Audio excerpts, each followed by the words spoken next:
Bom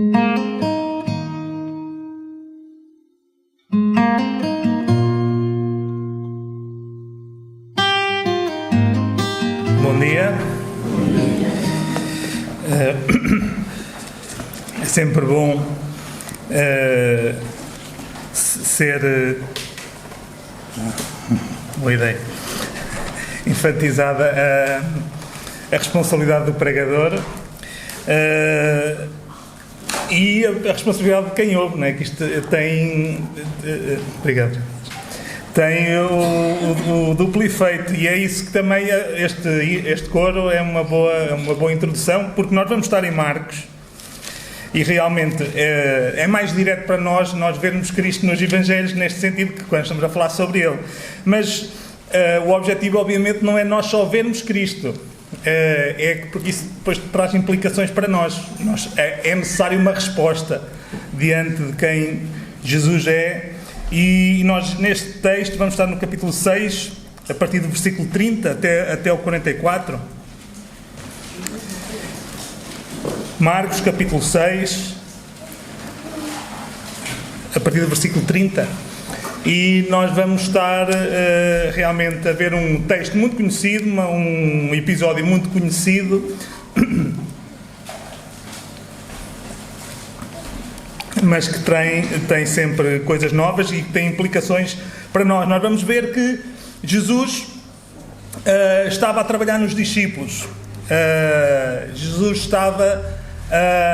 nós vamos ver a multiplicação dos pães, mas vamos ver que Jesus multiplicou os pães para fermentar, para fazer crescer os discípulos.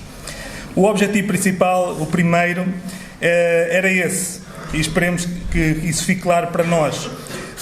Nós vamos estar a ver Marcos, a ler este texto em Marcos. É um dos poucos episódios que está nos 4 Evangelhos, a multiplicação dos pães. Isso também já nos dá uma noção da importância do episódio, ou seja, de que alguma coisa que se queria passar para nós, para os discípulos ao longo destes 2000 anos. É um dos episódios que está nos 4 Evangelhos, mas nós vamos cingir-nos a Marcos. Marcos, para não fazer, eu creio que não é necessário também grande introdução. Eu estou a pregar aqui Marcos, porque nós em Pardelhós estamos a pregar Marcos. Não tem problema, ela estava...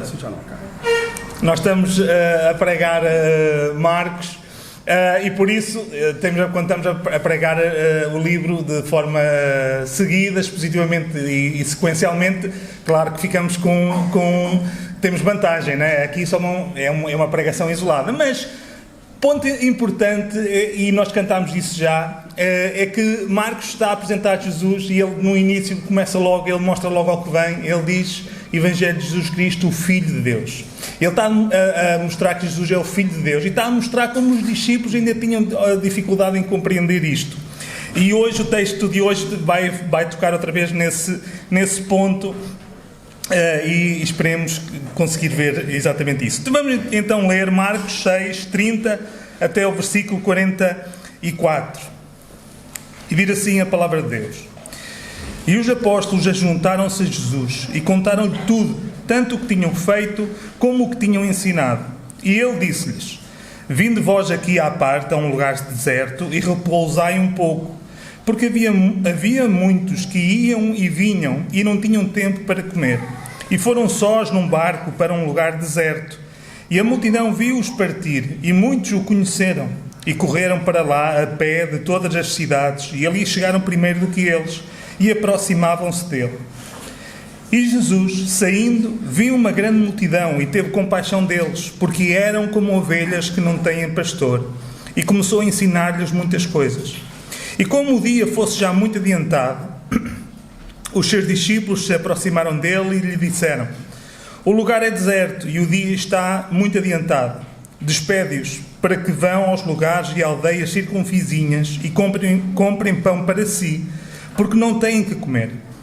Ele, porém, respondendo, lhes disse: Dai-lhes vós de comer.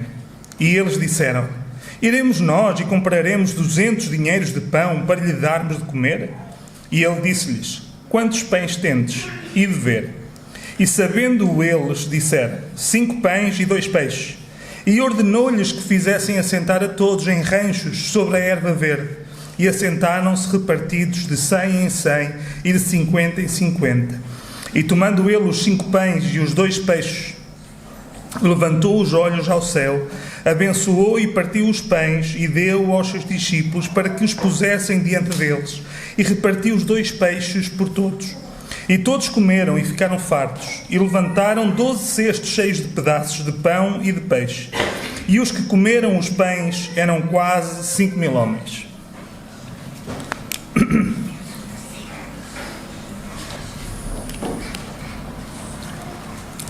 Então nós vamos estar a ver basicamente este texto dividido em 3 pontos. Primeiro vamos começar por ver as prioridades, depois vamos focar nas necessidades e em terceiro lugar vamos perceber aqui que as capacidades / incapacidades. É como, imagina, isto escrito funcionava melhor, não é?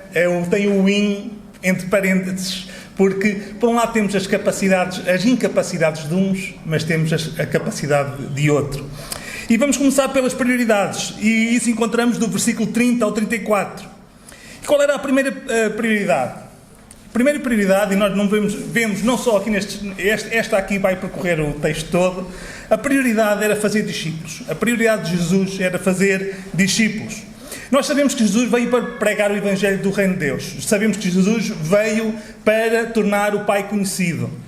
Mas nos 3 anos de ministério de Jesus, o objetivo, digamos, mais prático, podemos dizer assim, para alcançar o objetivo maior de mostrar o Pai, não só durante aqueles 3 anos, mas pelo resto do tempo, era preparar discípulos. Jesus estava a preparar discípulos, estava a fazer discípulos. Por isso, também podemos perceber porque é que ele esteve 3 anos, o seu ministério durou 3 anos. Obviamente, entre outros objetivos, não se esgotava. Deus faz sempre muitas coisas ao mesmo tempo. Mas a prioridade de Jesus era fazer discípulos. E neste episódio, a multidão é figurante. Não é a personagem principal, é figurante. Quem está em causa aqui são os discípulos. Em segundo lugar, a segunda prioridade que nós podemos encontrar aqui é a de prestação de contas. Jesus tinha enviado os apóstolos. Eles eram apóstolos, tinham sido enviados. Jesus tinha enviado para eles pregarem o Evangelho, para curarem e para expulsarem demónios. E então, eles tinham ido com esta autoridade para fazer estas coisas, e eles voltam. E era hora de contar tudo aquilo que tinha acontecido. E depois percebemos que não só para eles contarem, mas para que eles próprios pudessem perceber as suas motivações, aquilo que os fazia andar em que é que eles se alegravam. E nós vemos isso na terceira prioridade. Jesus tinha a prioridade desta prestação de contas, era importante os discípulos chegarem a falarem com ele, porque eles não tinham percebido uma outra coisa. E a terceira prioridade era que primeiro vinha o espiritual e só depois o material. É interessante que quando eles chegam e contam a Jesus tudo aquilo que aconteceu, eles primeiro relatam o que fizeram e só depois o que ensinaram. Vemos isso ali no versículo 30. Eles contaram tudo, tanto o que tinham feito como o que tinham ensinado. E se nós lembrarmos outros episódios, nós conhecemos aquele episódio relacionado com isto, que está em Lucas, né, quando os 70 foram enviados. Quando voltaram, eles ficaram todos contentes porque expulsaram demónios e viram coisas espetaculares a acontecer, eles ficaram todos contentes e Jesus redireciona a sua perspectiva a perceberem que o mais importante do que isso, das coisas espetaculares, era os seus nomes estarem escritos no livro da vida, era estarem a terem uma salvação eterna. Isso é que era importante, não aquilo que viam acontecer. E eles aqui parece que tinham a mesma atitude. Aqui Marcos está a falar da mesma atitude, que eles primeiro contaram o que viram, aquilo que fizeram, aquilo mais que enche os olhos, né, que nós temos tendência de reparar primeiro, e só depois o que ensinaram. E Jesus mostra que a prioridade era ao contrário. A ordem devia ser diferente, porque logo a seguir Jesus vai ensinar primeiro e só depois é que vai fazer a multiplicação dos pães. Primeiro Jesus ensina, só depois é que dá comida física. Em segundo lugar, depois das prioridades, nós podemos encontrar também as necessidades, do versículo 31 ao 36. Em primeiro lugar, as necessidades dos discípulos. E quais eram as necessidades dos discípulos? A primeira era descanso. Diz-nos aqui que Jesus vê que eles estavam... Jesus apercebe-se, Jesus tem consciência de que eles estavam cansados. As solicitações eram demais. Diz-nos aqui que eles não tinham tempo sequer para comer, ou que se fossem português correndo, eles nem tinham tempo para se coçar. Não dava tempo, as solicitações eram demais. Eles precisavam de descanso. Por isso, Jesus leva-os para um lugar deserto. Mas atenção, nós podemos já imaginar, e isto obviamente não quer dizer ócio. Jesus não os levou para que eles ficassem junto ao lago da Galileia e com umas preguiçadeiras lá assim de braços na nuca, a contemplar só e a ficarem ali sem fazer nada. Embora que isso seja uma coisa muito apreciada, principalmente pelos homens, não é? Ficar num sítio, e eram 12.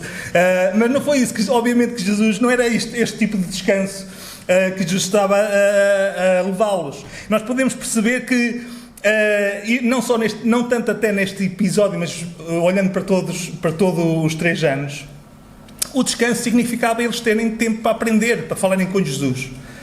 Era uma oportunidade. Quando eles saíam, se afastavam da multidão, Jesus aproveitava para os ensinar, para lhes explicar aquilo que por vezes não explicava à multidão da mesma maneira. Então o descanso não era ócio, era aprender.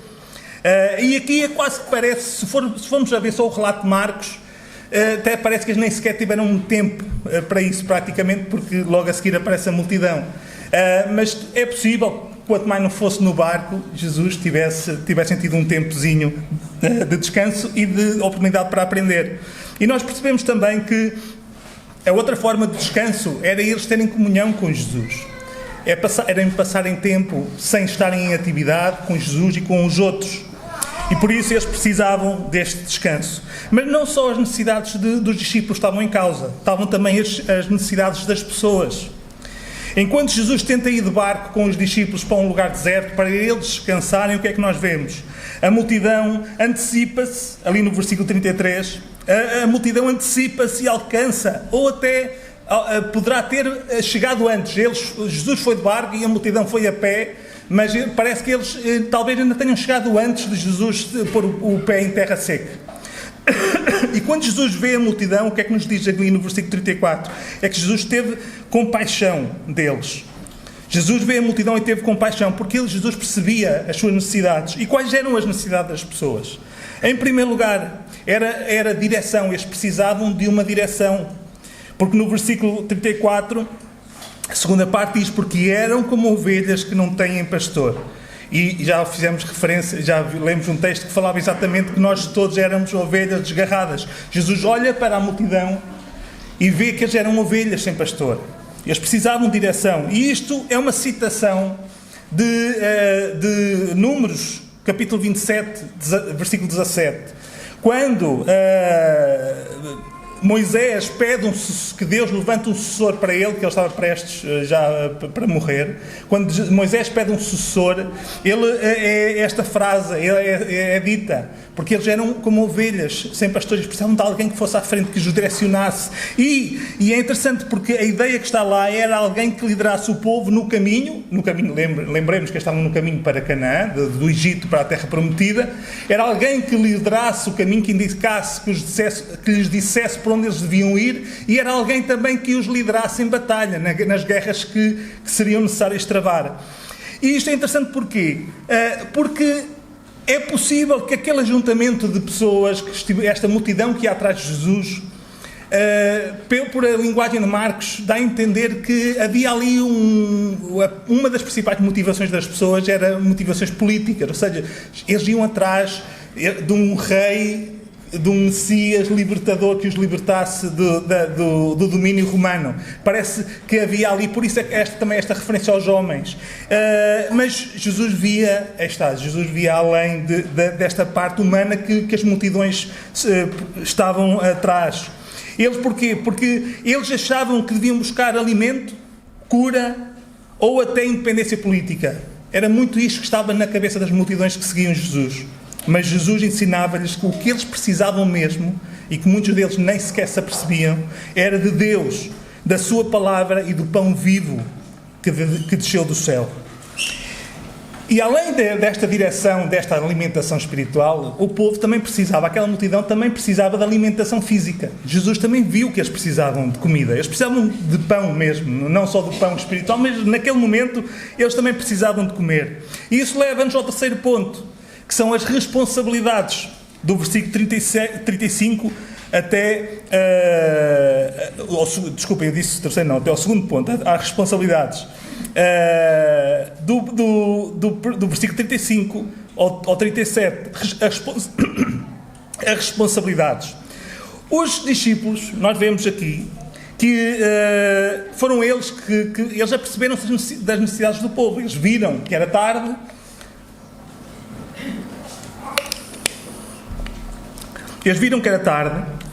e que as pessoas estavam ali, e que a qualquer momento iam sentir fome, se já não estivessem a sentir. Eles sabiam que o lugar era deserto, que a hora era adiantada, então era preciso despedi-los, mandá-los embora. Ou seja, eles reconheceram a necessidade, mas eles não reconheceram a sua responsabilidade. E por isso eles queriam que Jesus os despedisse. Como é que se resolvia o problema? Oh, Senhor, manda-os embora, que é para eles se desenrascarem, mais uma vez usando o português terreno, para eles se desenrascarem por aí, para arranjarem comida. E é muito interessante o que é que acontece aqui. O que é que Jesus diz? O que é que Jesus faz? Jesus vira-se para eles e diz-lhes, versículo 37, dai-lhes vós de comer. Então, vejamos o cenário. Eles não têm tempo para nada. Andam a correr de um lado para o outro, não têm tempo para comer sequer. Eles iam para descansar e mal eles nem têm tempo de descansar, ou nada, ou quase nada, e aparece a multidão. A multidão, 5.000 homens, e se pensarmos mulheres e crianças, dá para termos uma ideia do cenário que estava à frente deles. Então Jesus quer que eles deem comer. Aqui, quem parece ter a noção do bom senso não é Jesus, são os discípulos. Jesus parecia que não estava a pensar bem, não sei, eles deviam pensar, o que é que se passa aqui? Isto não é razoável. E nós podemos pensar, ajuda-nos a pensar, porque eles fazem a pergunta, não é? Seria razoável, será que vamos pegar em 200 dinheiros para lhe darmos de comer? Seria razoável gastar 200 denários, que numa conta assim simplista seriam 10.000 euros hoje, tendo em conta o salário mínimo, se uma conta redonda, 10.000 euros, seria razoável esturrar 10.000 euros para alimentar aquela gente toda naquele momento? E não era que a multidão tivesse direito de exigir isso a Jesus ou aos discípulos, nós sabemos isso. Aqui a questão da responsabilidade não tem nada a ver com direitos adquiridos. A população não teria legitimidade para... Jesus não foi Jesus que os chamou para ali, ninguém lhes tinha prometido comida, eles não tinham este crédito, não era um crédito.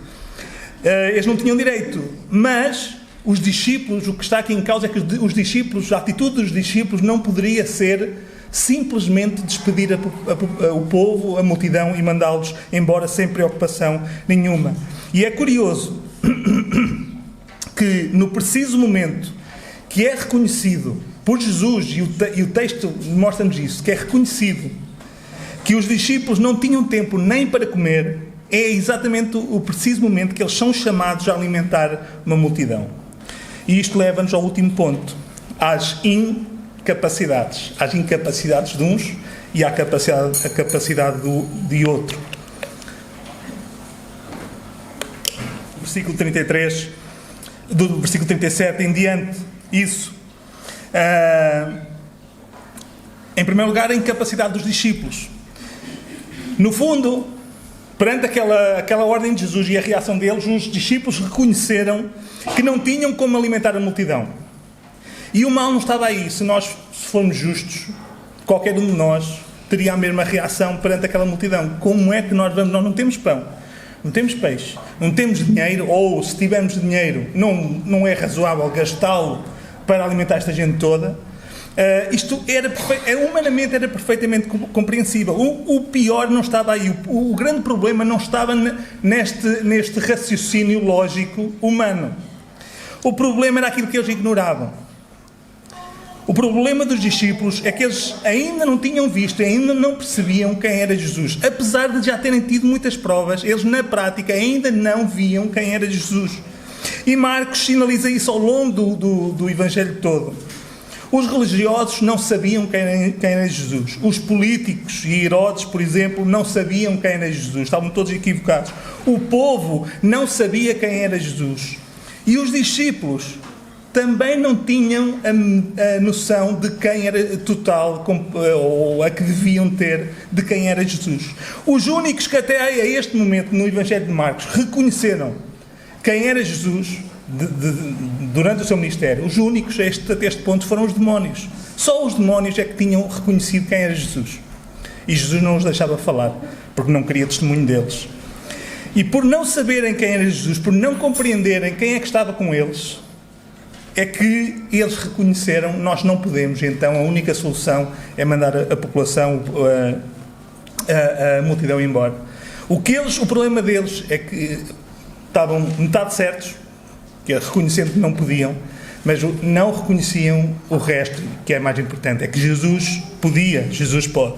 E então vemos a capacidade de Jesus, aquilo que eles não podem, Jesus pode. Jesus não se virou para eles, em primeiro lugar, Jesus não se virou para eles e disse: olha, vocês são uns inúteis, não me servem para nada, vão-se embora que eu trato disto sozinho. Não, o que é interessante é que Jesus não tinha desistido do propósito de serem eles a alimentar aquela multidão. E então Jesus diz: olha, vão ver, e de ver, vejam o que é que vocês arranjam e tragam. E eles apresentaram a Jesus 5 pães e 2 peixes. E com apenas os 5 pães e os 2 peixes que eles tinham, Jesus manda que o povo se sente todo no chão, distribuiu-os em grupos mais pequenos, faz-os sentar. Jesus tomou os 5 pães e os 2 pães, abençoou e partiu os pães e repartiu também o peixe. E é importante nós vermos aqui que Jesus não criou do nada. É muito interessante que Jesus não criou, como em linguagem mais técnica, ex nihilo, ou seja, a partir do nada, daquilo que não existe. Jesus pegou, isto é uma referência muito interessante, que não dá para nós aprofundarmos, mas é uma referência muito interessante aos 6 dias da criação, em que Deus pegou naquilo que já tinha criado e que transformou para transformar num sítio bom para habitar e com todas as condições. Jesus aqui pega naquilo que existia e multiplica.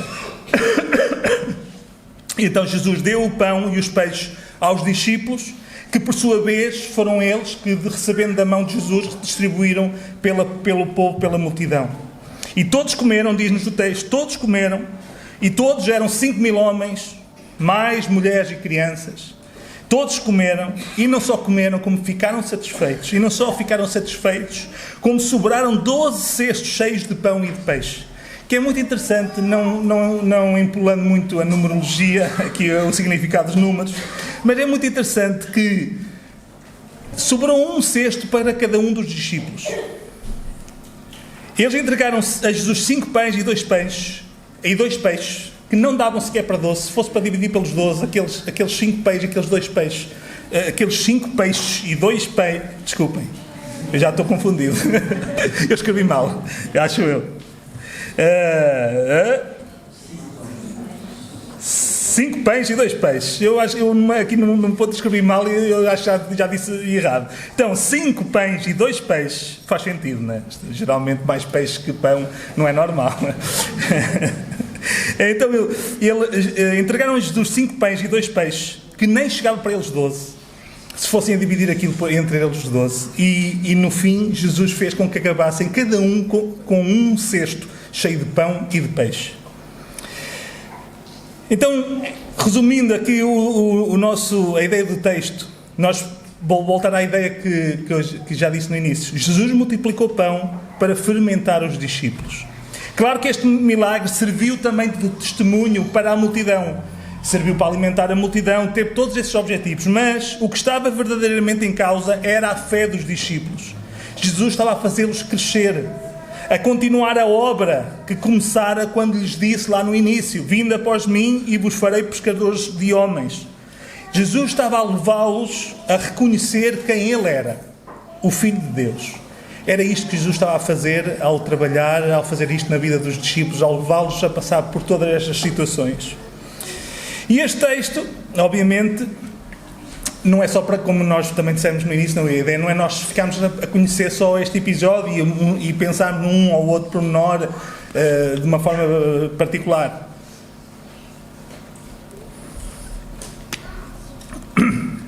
Este texto, em primeiro lugar, ensina-nos algumas coisas acerca de Jesus. E, obviamente, estamos sempre a pensar na implicação que isso tem para nós. Nós podíamos falar em outros aspectos, mas eu vou focar apenas alguns. Em primeiro lugar, Jesus é bom e compadece. Jesus via e era sensível às necessidades, quer dos discípulos, quer da multidão. E por isso, isto tem uma implicação óbvia para nós. Jesus vê e é sensível às tuas necessidades. Não é algo que Jesus ignore, que Deus ignore. Jesus vê e Ele é sensível, mais do que só ver, porque ver fala-nos do atributo da omnisciência, de Deus sabe tudo, mas Deus não apenas sabe tudo. Ele é sensível às necessidades das pessoas e particularmente do seu povo. Em segundo lugar, também vemos que Jesus tem todo o poder. Ele é o Deus Criador. Assim como lá no início foi Ele que criou todas as coisas, pelo poder da sua palavra, Ele que é a palavra, Ele ali também fez o mesmo. Ele pegou naquilo que já tinha criado e multiplicou.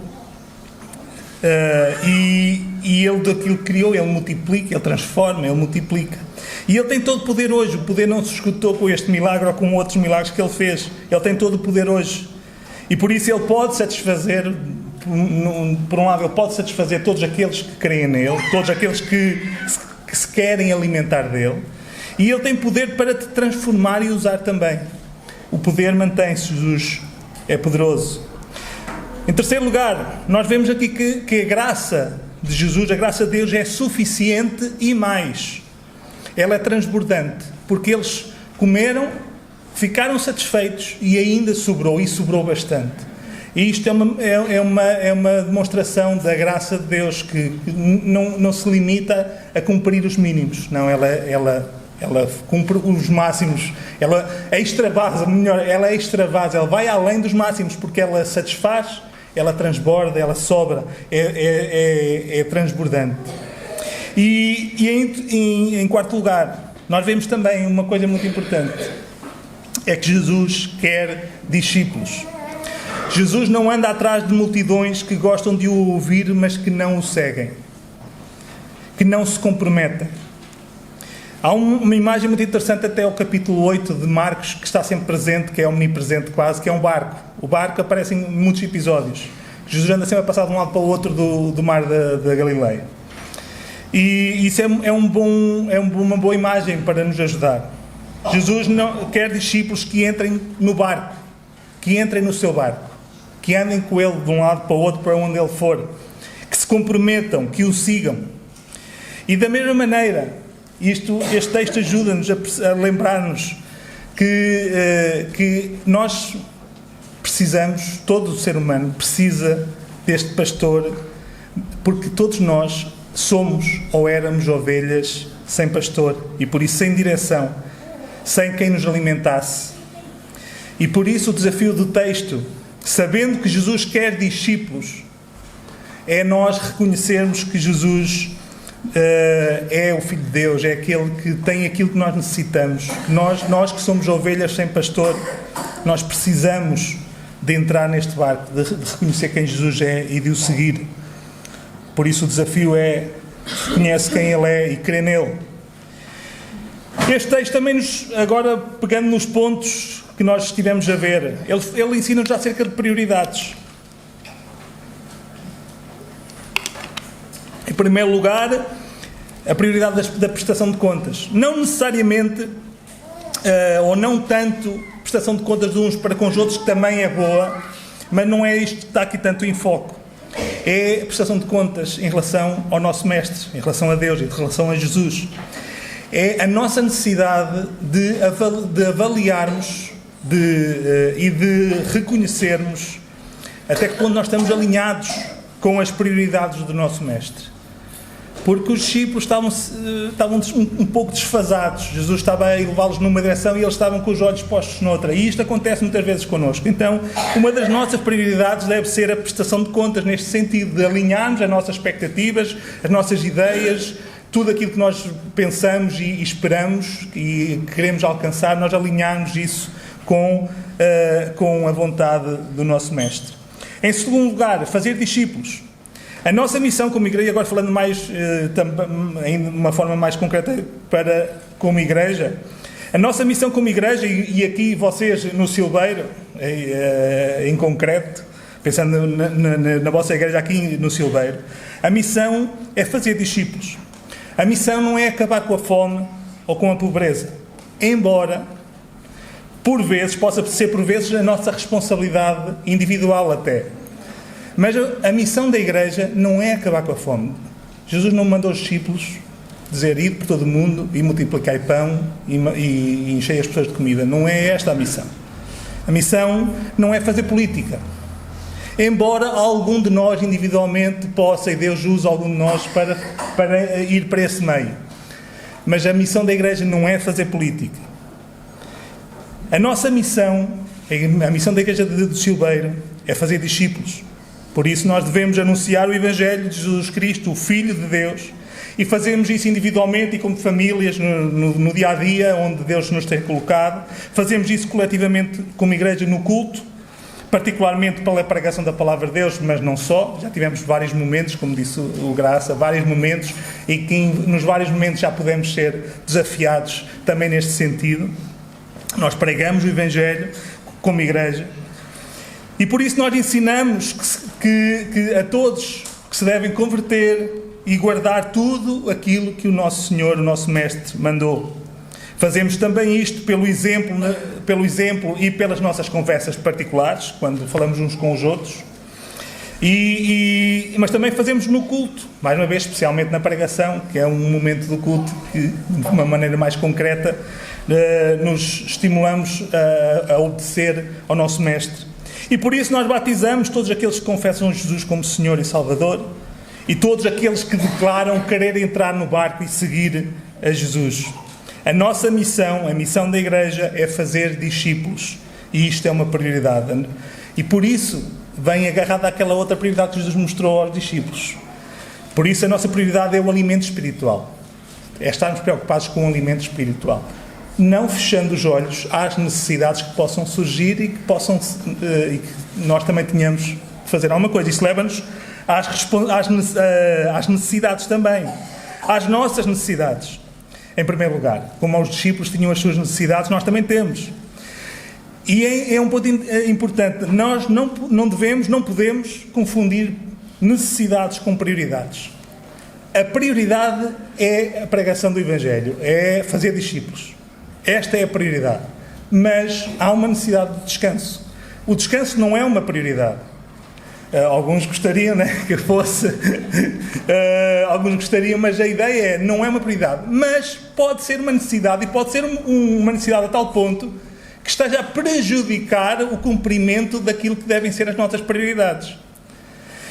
E isto é importante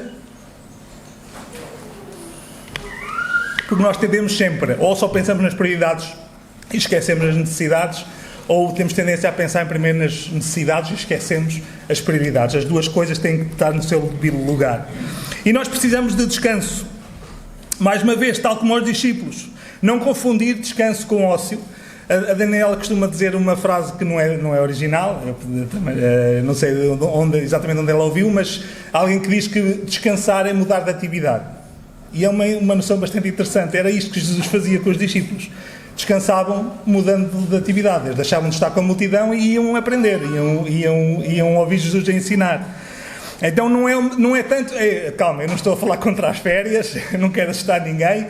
Nós precisamos descansar mesmo, e descansar os nossos corpos do trabalho do dia-a-dia. Mas a ideia aqui do descanso não é propriamente termos uma vida de ócio e nós estarmos desocupados, não é essa a ideia, mas nós precisamos descansar. E isto, obviamente, por norma, aplica-se mais, muitas vezes aplica-se mais até quem tem responsabilidade na igreja. Os anciãos, porque têm o seu trabalho normal, mas depois têm todo o cuidado com a igreja. Muitas vezes aplica-se até quem está também, ao contrário da ideia às vezes geral, de quem está mesmo a tempo inteiro no ministério, como é o caso, vocês têm alguém aqui assim, que não é comum em muitas igrejas, mas que graças a Deus têm aqui. Mas isto aplica-se a todos, pode-se aplicar a muito mais gente, porque pode não ser em relação ao ministério, por exemplo, que é um desafio para quem está no ministério, muitas vezes, esquecer que tem necessidade de descanso. Mas pode ser um desafio para quem está muito focado em alguns objetivos profissionais, por exemplo, e que por isso gasta muita energia. Então, há uma necessidade de descanso e nós temos de estar atentos a isso. Ou seja, há prioridades que devem ser perseguidas, mas não podemos esquecer que temos necessidades, e o descanso é uma necessidade, não só em relação a nós, mas nós também temos que nos preocupar com os outros, e a igreja também é isso, é nós preocuparmos com o descanso dos outros, como Jesus estava preocupado com o descanso dos discípulos. Então, o que é que nós fazemos também? O que é que estamos a fazer para dar descanso a quem não tem tempo para comer? E aí vocês é que têm que identificar, é a nossa responsabilidade identificar quem possa estar sobrecarregado, quer seja no ministério, quer seja porque precisa alimentar a família e não tem tempo, tem que ter 2 empregos. Não sei, os casos concretos depois ficam ao critério, ou melhor, à responsabilidade da Igreja, não é? Mas nós temos uma responsabilidade de nos preocuparmos com o descanso uns dos outros também. E como discípulos, este descanso também inclui a necessidade e o tempo de sermos alimentados. Nós precisamos de receber de Jesus o alimento espiritual, de sermos alimentados, nutridos, para enfrentar o dia-a-dia, as necessidades, as dificuldades que aparecem. Mas não só as nossas necessidades, as necessidades também das multidões. Não são as pessoas. Se nós olharmos lá para fora, se nós pensarmos nos nossos colegas de trabalho, se nós pensarmos nas pessoas com quem nos cruzamos, até quando passamos numa cidade e passam milhares de pessoas por nós num dia, não vemos pessoas andando de um lado para o outro. Será que se nós parássemos um pouquinho para pensar, não são as pessoas hoje como ovelhas que não têm pastor? Sem direção, sem propósito? Ovelhas famintas e que estão a caminhar para a morte? Será que essa necessidade desapareceu? Eu creio que não, que cada vez se calhar é mais visível até. Então nós temos de estar atentos às necessidades das pessoas, também das multidões. E isso leva-nos às nossas responsabilidades. Aquilo que Jesus disse aos discípulos, Ele diz-nos a nós da mesma maneira: dai-lhes vós de comer. Mais uma vez, não é ir para aí multiplicar pão e fazer trabalho social, não é isto que eu estou a falar. Não é isso que eu creio que Jesus está aqui a lembrar-nos. Nós temos a responsabilidade de dar primeiramente, em primeiro lugar, como prioridade a comida espiritual. É uma responsabilidade da Igreja, de nós como filhos de Deus. Dar a comida espiritual que as pessoas precisam. Esta direção, nós apresentarmos quem pode ser o pastor, se elas quererem, se elas confiarem, há um pastor que lhes pode dar direção, que lhes pode dar comida, que lhes pode dar descanso. Nós somos chamados a alimentar-nos, em primeiro lugar, e alimentar-nos uns aos outros, mas também à multidão faminta. Isso leva-nos ao último ponto, à incapacidade. À nossa incapacidade, que somos incapazes, que nem para nós conseguimos alimento suficiente. Se nós estivéssemos entregues a nós próprios, nem para nós conseguimos alimento suficiente. Nós não somos autossuficientes. Nós nunca fomos e nunca seremos autossuficientes. Mas se nós não conseguimos encontrar comida para nós, por nós próprios, quanto mais para os outros.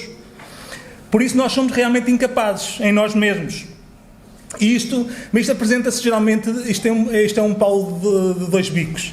Porque muitas vezes nós somos ignorantes acerca da nossa incapacidade. Nós temos a ilusão que as nossas ações, que aquilo que nós fazemos ou aquilo que nós dizemos tem poder. Nós fazemos tantas coisas válidas, nós dizemos tantas coisas acertadas, que como se isso tivesse poder para ajudar alguém, para alimentar alguém. Mas por outro lado, nós ficamos paralisados por sabermos que somos incapazes. Ou seja, o excesso de confiança está errado, porque não dependemos de quem pode, mas também por outro lado, uma falsa modéstia que nos leva a dizer: não, sou tão fraquinho que não posso fazer nada, também está errado. Ficamos paralisados por sabermos que somos incapazes, como se Jesus não estivesse connosco. Então, se reconhecer que somos incapazes é importante, como os discípulos fizeram, mas é só metade do caminho, ou podemos dizer, se calhar não é bem metade, é um quarto do caminho. É importante, mas não podemos parar aí. É essencial saber e confiar que Jesus pode. Nós não podemos, mas Deus pode. Deus tem poder, Jesus tem poder, como tinha nesta altura, Ele tem hoje. Jesus podia nesta situação, ou em qualquer outra, Jesus podia apenas, pelo poder da sua palavra, ter multiplicado aquele pão. Por isso Jesus hoje teria poder, Deus tem poder hoje para simplesmente fazer com que todas as pessoas do mundo se convertam. Mas Deus decidiu levar o Evangelho da salvação através de nós, da Igreja, o seu povo, os seus discípulos. Foi assim que Deus determinou que devia acontecer. Então, nós não temos em nós mesmos nada suficiente para alimentar ninguém, por isso nós somos chamados a entregar aquilo que Deus já nos deu, entregar isso nas mãos de Deus, tudo aquilo que nós somos, tudo o que temos, nas mãos, e Ele, nas mãos de Deus, nas mãos do nosso Mestre Jesus, e Ele multiplicará isso de forma que alimenta os que precisam, que nos alimenta a nós, em primeiro lugar, e que alimente os outros. E é interessante como nesta história, se nós formos atentos àquilo que aconteceu, se nós percebermos aquilo que Jesus fez naquela altura, quer fazer hoje, e se nós tivermos esta atitude de depositar nas mãos dele aquilo que nós não somos capazes de fazer, mas crendo que ele pode, o que nos mostra é que nós não só alimentaremos outros, como também seremos alimentados no processo. E também para nós podemos confiar que levantaremos cestos cheios, não ficaremos com fome, não, mas além de ajudarmos, de servirmos para alimentar outros, seremos nós alimentados, e isso ainda vai sobrar, ainda vai sobejar. Deus ainda vai enriquecer-nos por muito que nós possamos dar e dar aquilo que não é nosso. Então, terminando, assim como Jesus estava ali a multiplicar pão para fermentar os discípulos, esta fermentação ainda não acabou. A ideia não é ser contínua. Deus continua a trabalhar naqueles que são seus, nos seus discípulos, para que, atentos às prioridades, às necessidades, às nossas incapacidades e à capacidade, ao poder de Jesus, ao poder de Deus, nós possamos estar neste processo de crescermos, sermos alimentados, crescermos e servirmos aos outros, também servindo a Deus. E que assim seja, que Deus nos fermente cada vez mais para a sua honra e glória.